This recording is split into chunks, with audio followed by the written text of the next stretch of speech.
जिन जिन वस्तुओं को, व्यक्तियों को प्राप्त हुआ है वो अनुपम है, क्योंकि ऐसी एकत्व की बात, एकत्व की चर्चा कहीं अन्य जगह सुनने नहीं मिलती। जिसको अद्वैत की बात कही जाती है, और बहुत सारे लोग हैं भक्त और भगवान की बात करते हैं, पर एकत्व की बात जो है वो बिरले लोग सुनने को मिल पाती है और देख पाते हैं। यहाँ पर आचार्य महाराज एकत्व भावना की बात बता रहे हैं कि जीव जो है अकेला ही पुण्य करता है। धर्म के निमित्त से अकेला ही जीव पुण्य करता है, और वो धर्म का निमित्त बनता है पत्र दान, यानी पात्र का दान। क्या है? पात्रों को दान करना, ये अभी आपको धर्म बताया है। और इस शरीर के निमित्त से पाप करना, विषयों के निमित्त से पाप करना, ये भी अकेला भोगना पड़ेगा। धर्म का फल भी अकेला भोगना पड़ता है और पाप का फल भी अकेला भोगना पड़ता है। पुण्यात्मा हो जो ऐसी बात सुनने मिल रही है, अन्य जगह सुनने नहीं मिलती है। और सही बात तो ये है, तत्व की चर्चा करने वाले बिरले हो गए हैं लोग। क्या है? तत्व को सुनने वाले बिरले लोग हैं, तत्व को समझने वाले बिरले लोग हैं, और उससे भी बिरले लोग हैं तत्व पे चलने वाले, धारण करने वाले उससे भी बिरले लोग हैं। तो इसलिए आचार्य महाराज यहाँ एकत्व की बात कह रहे हैं। वास्तव में एकत्व में सुख है, और एकत्व व्यक्ति ही सुखी हो सकता है। क्या है? आचार्य कुंकुन स्वामी ने समय सारजी में लिखा है, ईयत्र निश्चय गौ संबद्ध संदरो लोहे बंद कहाय अत्तम ते विसंवादनी होई। एकत्व में है। एकत्व का अर्थ मानना, सही एकत्व क्या कहलाता है, अभी लोग एकत्व को समझ नहीं पाए। एकत्व का अर्थ होता है सम्यक दर्शन, सम्यक ज्ञान और सम्यक चारित्र। एकत्व का अर्थ, लोग कहते हैं एकत्व विभक्त में रहना चाहिए। क्या है? एकत्व विभक्त में रहना चाहिए, जबकि आचार्य महाराज पुनः पुनः उसी बात को दोहराते नहीं हैं। शास्त्रों में भी बार बार दोहराना दोष माना गया है। गाथाओं में तो अल्प किया जाता है, सूत्रों में भी अल्प किया जाता है। तो इसलिए ऊपर की गाथा में लिख चुके हैं, जीवो चरित्र दंस चीरो चरित्र दंसणाण, यानी ये सम्यक दर्शन, सम्यक ज्ञान और सम्यक चारित्र, तीनों की एकता को एकत्व कहा है। किसको कहा है एकत्व? सम्यक दर्शन, सम्यक ज्ञान, सम्यक चारित्र, ये तीनों एक हैं। एक क्या है? लोग मात्र अकेले सम्यक दर्शन, सम्यक ज्ञान की बात करते, उसी पे जोर देते हैं, सम्यक चारित्र की बात नहीं आती है। इसीलिए आचार्य महाराज कह रहे हैं, जब तीनों होंगे तब एकता होती है। देखना, जब मगध का लड्डू बनाते हो तो बेसन अलग होता है, शक्कर अलग होती है और घी अलग होता है। तीनों होते हैं ना, तीनों के नाम अलग अलग है ना। एक का नाम क्या है? बेसन, दूसरे का नाम घी, तीसरे का नाम शक्कर या बूरा, है कि नहीं? जब तीनों मिल जाते हैं तो उसका दूसरा नाम हो जाता है। ना बेसन बोलते हैं उसको, ना घी बोलते हैं, ना उसको क्या है, शक्कर भी नहीं बोलते, चीनी भी नहीं बोलते। आप क्या बोलते हो? मगध। क्या बोलते हो? मगध हो गया, मगध। ठीक है ना। ऐसी एकत्व का अर्थ अकेला नहीं समझ लेना। एकत्व का अर्थ है सम्यक दर्शन, सम्यक ज्ञान और सम्यक चारित्र, तीनों की एकता का नाम एकत्व हो गया। और इस आत्मा में ही ये पाए जाते हैं, आत्मा को छोड़ के नहीं पाए जाते हैं। ये पूरे धर्म जो है, जो आप कर रहे हो, आगे भी धर्म अनुप्रेक्षा आएगी, धर्म आत्मा ही में होता है। धर्म न मंदिरों में होता है, न द्रव्यों में होता है। मंदिर और द्रव्य निमित्त है, और भी जो चीजें हैं, क्षेत्र आदि भी, ये निमित्त है। धर्म तो आत्मा में होता है। जो धारण करे वो धर्म होता है, जो कहे, जो सुने, वो धर्म नहीं है। धर्म की एक बार परिभाषा बता चुके, मालूम है सत्येंद्र भैया? जो धारण करे उसे धर्म कहते हैं। क्या है? अभी अपन ने धर्म किया क्या है? धारण नहीं कर रहे। और धारण करने के लिए आपको कहा गया है, धर्म कर रहे हो ना, तो धर्म आपका होगा, पुण्य होगा। तो धर्म निमित्तेन, धर्म के निमित्त से देखो, पत्तदानेन, पात्रों को आहार दान दिया जाता है। किसको दिया जाता है? और सुपात्रों को ही देना चाहिए। बहुत फल मिलता है। जैसे बट का वृक्ष छोटा सा होता है, पर एक बार में असंख्यात बीजों को जन्म देता है। देता कि नहीं देता? जब तक रहेगा तब तक असंख्यात असंख्यात कितने उसके फल होंगे, उस फल में कितने बीज होंगे, विचार कर लो आप। ऐसे ही, क्योंकि ये सम्यक दर्शन की महिमा में आचार्य महाराज समंतबद्ध स्वामी ने लिखा है कि ये बट के बीज की तरह बहुत विशाल होता है और बहुत फलदायी होता है।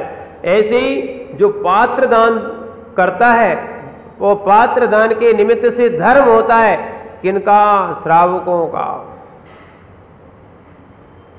थोड़ा सा आहार दे रहे हैं, बहुत फल मिल रहा है। ध्यान रखना, सम्यक्त कौमुदी नाम का एक ग्रंथ आया, अब उसको आपको बता दें। उसमें एक श्लोक लिखा है, और श्लोक का अर्थ आपको समझाएं कि 1000 मिथ्या दृष्टि जीवों को भोजन कराओ और 1 सम्यक दृष्टि को भोजन कराओ बराबर है। क्या लिखा है? 1000 मिथ्या दृष्टि और 1 सम्यक दृष्टि अवृति। कौन सा? अवृति। सम्यक्त कौमुदी ग्रंथ में लिखा है। और 1000 सम्यक दृष्टि को भोजन कराओ और 1 सम्यक दृष्टि वृत्ति को भोजन कराओ, बराबर हो गया। और 1000 सम्यक दृष्टि वृत्ति हो और 1 उसमें उत्तम, मध्यम, जघन्य, ये भी लगा लेना, ठीक है ना? क्योंकि 6वीं प्रतिमा तक जघन्य आते हैं, 7वीं से 9वीं प्रतिमा तक मध्यम आते हैं, और 10वीं और 11वीं प्रतिमा उत्कृष्ट वृत्ति होते हैं। और इनको भी लगा लो। उसके बाद 1000 व्रति और 1 महाव्रति, बराबर हो गया। क्या हो गया?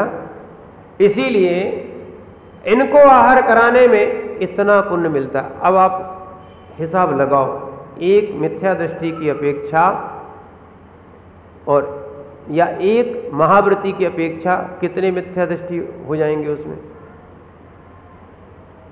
समझ में आ रहा है ना? इसीलिए कारण ये बन रहा है कि महाराज धर्म की साधना करते हैं। धर्म तो रत्नात्रय में होता है। किस में होता है? और हम आहार करा रहे हैं रत्नात्रय धारी के। सुनना, जो जीव नरक गति का बंधक होगा, त्रिंच गति का बंधक होगा और मनुष्य गति का बंधक होगा, ठीक है ना, वो जीव भाव नहीं बना पाएगा। धवला जी का कथन है, पहली पुस्तक में लिखा है। अनुमोदना भी नहीं करेगा। क्या नहीं करेगा? मिथ्या दृष्टि को कराने के भाव आ जाएंगे, पर सम्यक दृष्टि के धर्म करने के भाव नहीं आएंगे। वो धर्म की परिभाषा विपरीत समझा है। बात तो ये है, ध्यान रखना, धर्म की परिभाषा ये है। क्या है? श्रावक के धर्म की बात यहाँ पर बताई जा रही है, व्यवहार धर्म की बात आपको बताई जा रही है, पात्र दान। और आचार्य कुंद स्वामी ने तो पहले ही बोल दिया है क्या कि दानम पूज्यम मोक्षम ना होई तीन बिना सावय धम्मम। देखो आ गया ना, सावय धम्मम। श्रावक का धर्म क्या है? दान पूजा। और वही कुंद स्वामी यहाँ लिख रहे हैं धम्मम निमित्तेण पत्त दानेण, धर्म के निमित्त से जीव पात्र दान करता है। आ गया ना। और दान में आहार दान सबसे पहले रखा गया है। और आहार दान में उत्तम, मध्यम और जघन्य पात्र बताए गए हैं। और हम इनको आहार देते हैं। आहार देने से मनुष्य और देवगति की प्राप्ति हो रही है। क्या हो रही? अगर मिथ्या दृष्टि जीव भी आहार देता है तो कहाँ जाएगा? मालूम है कहाँ जाएगा? कहाँ जाएगा? स्वर्ग नहीं जाएगा। कल बताया था इसलिए पूछ रहे हैं। मिथ्या दृष्टि जीव अगर आहार देता है, तिलोय परिणति जी में लिखा था, कल बताया था ना। आप बहुत जल्दी भूल जाते हो। हम लोग तो अहमदाबाद में जब थे तब पढ़ी थी गाथा। भोग भूमि जाता है, भोग भूमि। और भोग भूमि जाने से 2 पर्याय सुधर जाती हैं। कुछ करना नहीं पड़ता है, सारी वस्तुएं कल्प वृक्ष से मिलती हैं। मकान कहाँ मिलेगा? मकान भी मिलेगा, खाने भी मिलेगा, पहनने भी मिलेगा, सब चीज़ें वहीं से। 10 प्रकार के कल्प वृक्ष होते हैं, सब देते हैं। वो वनस्पति काय नहीं होते, पृथ्वी काय होते। भोग भूमि में पहला, दूसरा, तीसरा ये काल होता है ना। इस भरत क्षेत्र और ऐरावत क्षेत्र में शाश्वत भोग भूमियाँ भी हैं, इनमें भी अभी भी है और यही चलता रहता है। तो उत्तम, मध्यम और जघन्य यहाँ पर भोग भूमि होती है और वैसा फल मिलता है। वहाँ कुछ कमाने की आवश्यकता नहीं है। तो एक तो वो पर्याय सुधर गई। कौन सी? भोग भूमि जाने के बाद पर ध्यान रखना, भोग भूमि में संयम नहीं होता। सम्यक तो हो सकता है पर वहाँ भी संयम नहीं होता। संयम तो कर्म भूमि में ही होता है। और भोग भूमि का जीव नियम से स्वर्ग जाता है। लड़ाई किससे होती है? राग द्वेष किस में ज्यादा होते हैं? है ना। लड़ाई की 3 तो जड़ हैं, जड़, जोरू और जमीन, ये बताते ना। अब वहां पर देखना, धन की आवश्यकता ही नहीं है। धन की आवश्यकता है नहीं, है ना। जमीन की, मकान आदि मिल जाते हैं आप, वहाँ कोई आवश्यकता विशेष नहीं होती है। और पत्नी भी वहाँ जुड़वा ही पैदा होते हैं, 2 ही जन्म लेते हैं साथ में और वही अंत तक साथ रहते हैं। भोग भूमि की व्यवस्था ऐसे ही है, वहाँ भाई बहन नहीं होते। वो क्या है? एक साथ ही युगल पैदा होते हैं और वही संबंध रहते हैं। और एक बार उनके पुत्र की उत्पत्ति होती है और उसके बाद उनकी मृत्यु हो जाती है। फिर उसके बाद जब मृत्यु होती है तो स्वर्ग जाते हैं। यानी हम ये बता रहे हैं आपको कि भोग भूमि जाने के बाद स्वर्ग भी मिल रहा है, मात्र पात्र दान में। अगर मिथ्या दृष्टि हुआ तो सम्यक दृष्टि होगा तो देवों में इंद्र बनता है। जैसे मनुष्यों में राजा होता है, मनुष्यों में चक्रवर्ती प्रधान होता है ना, ऐसे ही देवों में भी क्या बनता है? इंद्र बनता है। विशेषता ये है। इसलिए आचार्य महाराज कह रहे हैं कि उत्तम, मध्यम और जघन्य इन पात्रों को श्रावक को धर्म के निमित्त से अपने धर्म के लिए, सुनो भैया, अपने ही घर की वस्तु दान में देना चाहिए। ऐसा नहीं कि तुम दूसरे के चौके में पहुंच गए तो तुमने दान शुरू कर दिया। दान तो अपना ही होता है। क्या होता है? दान तो अपना ही होता है कि नहीं हम सब मिलके लगा लेंगे, ये थोड़ी होता है ना। कमाने जाते हो तो मिलके कमाते हो? नहीं। आजकल तो पार्टनरशिप भी नहीं चाहते, भाई भी साथ में नहीं चाहते, पिता भी साथ में नहीं चाहते। अब विचार करो, सुनना, इसलिए भैया अकेला ही पुण्य कमाओगे, अकेला ही भोगना पड़ेगा। जब यहीं अपने धन का बंटवारा नहीं करते हो, ठीक है ना, तो पुण्य का कैसे चलेगा। इसलिए विचार करना चाहिए कि अपन निर्ग्रंथ को रोज आहार दें, अपने घर में ही शुद्ध बनाएं। हमने आपको बताया ना, पहले तो कितना अच्छा काल था, शुद्ध ही बनता था, पहले शुद्ध ही खाना पड़ता था, मजबूरी थी, असहमी लोगों को लिए भी मजबूरी थी कि शुद्ध ही खाना पड़ता था। आज देखो कई लोगों को, धर्मात्माओं को भी मजबूरी हो रही है कि अभक्ष्य खाना पड़ रहा है। पहले का काल की, अभी से 30 साल 40 साल पहले की बात बता रहे हैं। जब से नल आए, जब से लाइट आई और जब से डीजल आया, डीजल पेट्रोल एक मान के चलो, अगर ये 3 चीज़ें चली जाए ना तो आज ज्यों का त्यों काल शुरू। क्या है, पहले नल आए तो पानी भ्रष्ट कर दिया, फिर लाइट और इसने डीजल ने हिंसा शुरू कर दी। ध्यान रखना, जो डीजल आता है अभी अच्छा लगता है गाड़ियों में घूमना, मांस देने के बदले आता है। अनुबंध है सरकार का, पहले सरकार बहुत बोलती है, जब जब चुनाव आते हैं कि हम कत्ल खाने बंद करवा देंगे, मांस बंद करवा देंगे, देखो ना बहुत वादे दे के चले जाते हैं, फिर क्यों नहीं दे पा रहे हैं, मालूम क्यों नहीं दे पा रहे हैं, क्योंकि अनुबंध है। अगर तुम यहां से मांस नहीं दोगे तो वहां से तुम्हारा पेट्रोल डीजल नहीं आएगा। कम उपयोग करो, इसलिए बहुत कम उपयोग करो।